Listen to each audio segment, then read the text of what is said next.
భక్తితో భావంతో అక్కడ సేవ చేసే వాడిని విమర్శించినా, అక్కడ దానం చేసిన వాడిని విమర్శించినా అద్దపారం పుష్టువ్యాధి వస్తుందిట. ఎంతమందో గొడవమంది ఉన్నారు, మూడంత మంది ఉన్నారు కళ్ళ ముందు. మీ పేరు కూడా చెప్తాను, ఎందుకు వాళ్ళ ఇందులో పెట్టాం నాకు తెలుసు. వాళ్ళకి బాధపడిన వాళ్ళు కూడా ఉన్నారు, కానీ మనం రాకూడదు.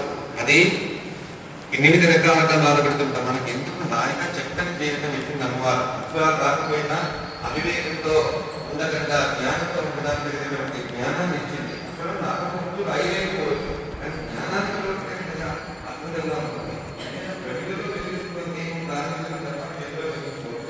ఎందుకంటే ప్రజలు ఓర్చుకుంటుంది, నెయ్యి నేర్చుకుంటేనే ప్రజలకి ఏమో పెట్టాలని ఆలోచన. ఎక్కడి నుంచి ఏం చేయకుండా జ్ఞానం, జ్ఞానం ఎక్కడి నుంచి వచ్చింది? చైతన్యం ఉంది ద్వారా అది తెలుసుకుని ప్రజలను ప్రకాశించి ప్రపంచానికి మనం ఏం చేయాలనుకున్నామని